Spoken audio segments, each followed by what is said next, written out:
It feels like through the entirety of NBA basketball, there's been a narrative around the true point guard, the guard that's supposed to set up offense for their teammates, create the best advantages, and give his teammates the best angle to success on a play-in, play-out basis. To where a lot of guards like SGA, Steph Curry, Damian Lillard, these guys don't get looked at as point guards because they have a score-first mentality. When you have a stat line of 25 plus points per game, you get looked at as a scoring guard instead of an actual point guard. And I think this gets overblown because I don't necessarily deem just passing as advantage creation for an offense. I think there are multiple different facets of creating advantages for an offense, and a point guard can be a lot of different players on the floor. Nikola Jokic is responsible for creating the advantages for the Denver Nuggets when he's on the floor, but he plays the center position. Would you then call him the point guard? I looked at basketball as a whole and split the point guard into 4 different archetypes. Today we're going to be breaking down every single archetype and answering the question, is Steph Curry a true point guard? Let's get right into the video.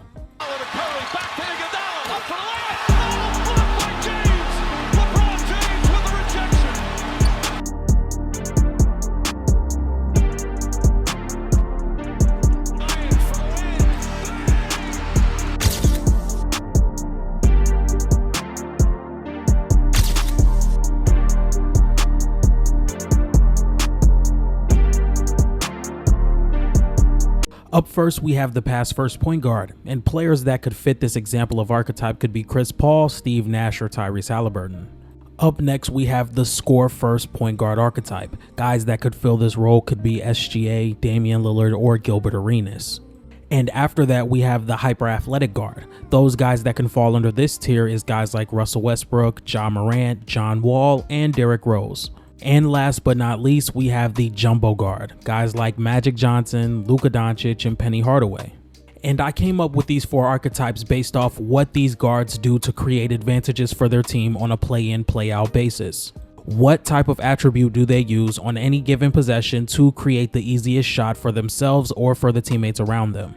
And for guys like Steve Nash, Tyrese Halliburton, and Chris Paul, that's obviously passing. Some of these guys are some of the greatest passers the league has ever seen, and that's the advantage creation that they use to create advantages for their team play in and play out.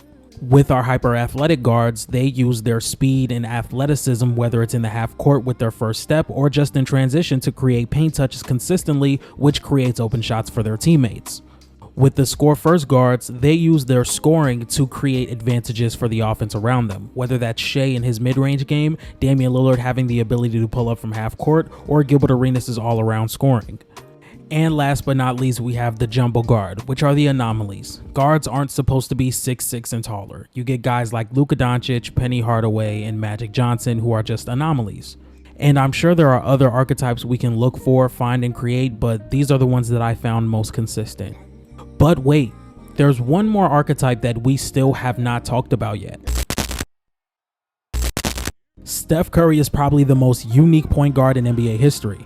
I've never seen any NBA player create such easy offense as consistently and as effortlessly as Steph Curry has been able to do. And when we look at Steph Curry's game, a lot of people think about it as just shooting, as just Steph being a shooter. And I can understand that. What I cannot understand is why people don't say he's a point guard. And one thing I've heard a lot of people say is Draymond Green is the point guard. Draymond Green is the one that passes the ball the most because of Steph Curry's 2016 unanimous MVP season. Draymond Green averaged 7.5 assists, while Steph Curry only averaged 6.5. Some people would say Draymond was the point guard. There are multiple different assists that I count for Steph's assists that the box score factually doesn't count as Steph's assist. In 2016, Steph Curry's three-point shooting made everything so much easier for the offense. And I would say it made almost his entire game easier. Playing off the ball, playing with the ball in his hand, dribbling, getting to the rim, creating switches, and playing in pick and roll. We've saw it multiple times where Steph Curry can create so much easy offense for himself and for his cutters, his kick-out shooters, just by being the level of shooter that he's been his entire career. There are 2 types of advantages that Steph Curry creates out of pick and roll. One of these can be 4-on-3 like we're about to see here, or he can just get consistent switches on the perimeter onto bigs. If we take a look at the big in this situation, he has to play extremely high in the pick and roll because of Steph Curry's pull-up shooting. He drops the ball off to Draymond Green, and now there's another 3-on-2 opportunity. How about this possession when Steph Curry plays in a dribble handoff and receives a screen from Harrison Barnes? Here he instantly gets the switch onto the big, and now that creates an offensive rebound opportunity or a better shot at the rim due to the big not being there. People also associate Steph's off-ball game with just trying to get open for a shot. Steph also sets screens for players around him so they can get cuts around the rim, as you can see Draymond hitting a cutting Iguodala. As you can see here, he does the same thing, getting another open shot for Iguodala or trying to create a switch. Here's yet another situation where Steph Curry creates another 3-on-4 advantage, hitting Draymond in the pick and roll and getting an open player in the dunker spot. Also, from 2015 to 2016, all the way to 2020-2021, Steph Curry and the Golden State Warriors led the entire NBA in assisted rim attempts. Just having somebody you can consistently go to off ball or on the ball that creates offense so easily for their team, I think that is the point guard. Steph Curry went throughout his entire career averaging about 5 to 6 assists, and he peaked at 8.5 in the 2013-2014 season. But if you look at Steph's game and watch what he does in the half court, if you just take an entire game and watch Steph Curry move off ball, I want you to count how many plays or how many points he is responsible for. And I think that goes back to my point on what a point guard is. And you really can call it a position, or you can just call it a responsibility. Some people may call point guard a position, some others may call it a responsibility. You may have point guard responsibilities, but you may play the small forward position, i.e. LeBron James. You may have point guard responsibilities, but you play the center position, i.e. Nikola Jokic. So even if you want to call Steph, now let's talk about the on-ball play. Here we're going to see Steph Curry in transition, and this is why I think he's one of the greatest transition players the league has ever seen. We're going to see the defender stick to Steph Curry like glue, letting the rim runner freely walk to the rim. Here's another clip of him in transition. You're going to see the Warriors get the steal and Steph Curry get the ball in transition. Now I want you to watch these three players that are already back. Instead of one of them going back to protect the rim, they all stop at the three-point line, making another easy transition basket.